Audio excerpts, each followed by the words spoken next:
What are a few things Hitler, Fidel Castro, Vladimir Lenin, Stalin, and Mao all have in common?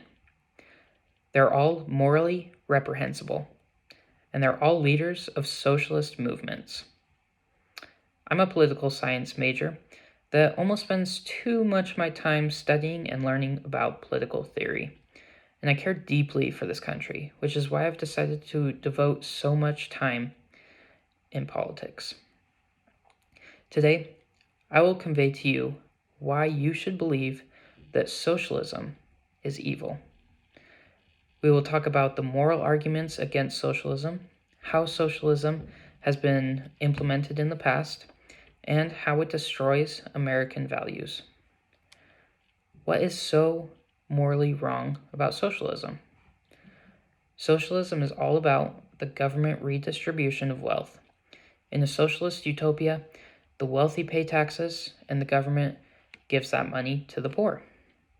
This may sound like a noble Robin Hood-esque cause, but it's not just theft from the rich. It's theft from every working American.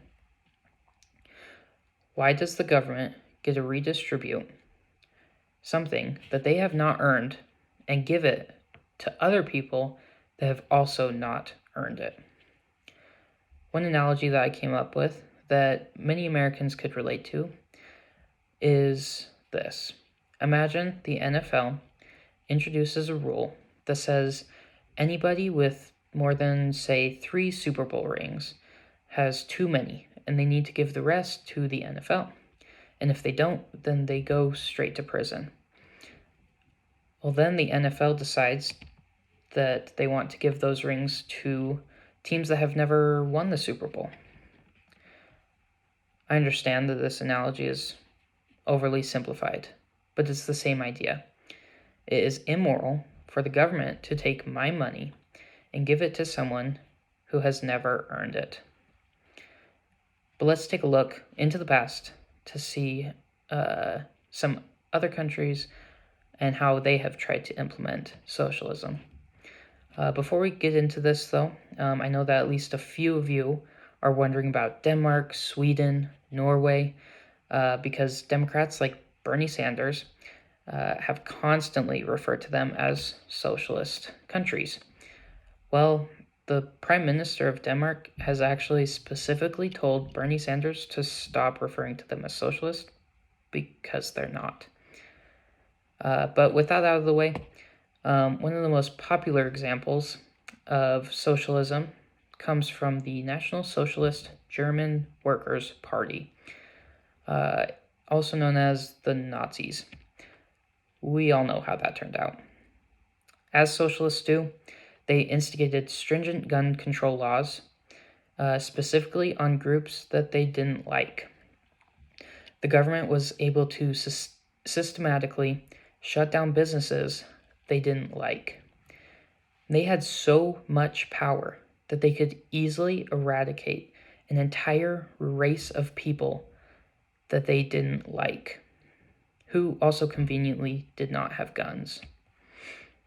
Another egregious example of socialism is the Soviet Union. Under Stalin and Lenin, about 67 million people were killed.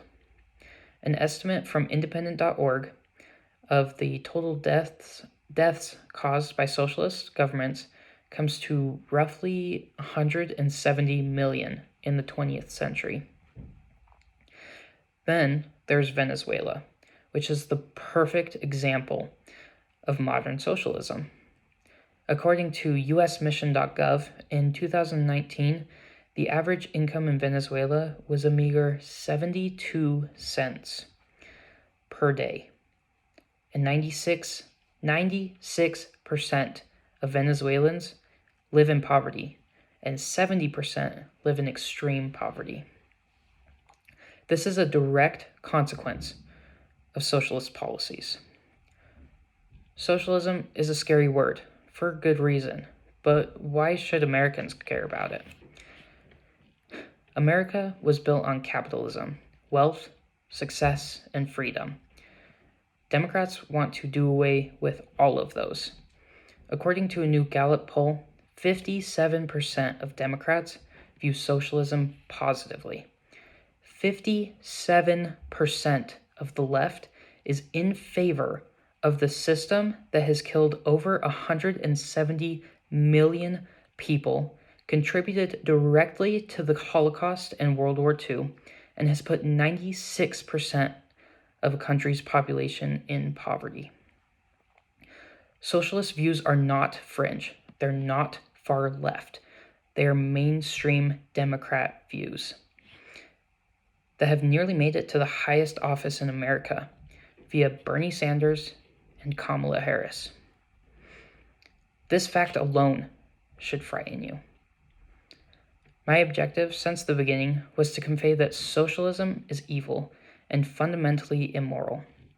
To do this, we've talked about how redistribution of wealth is immoral, previous examples of socialism, and the murder and poverty that follows, and how the same ideas have made it into mainstream American politics. If you care about the future of this country, I want you to firmly reject socialism and embrace the American values we hold so dear.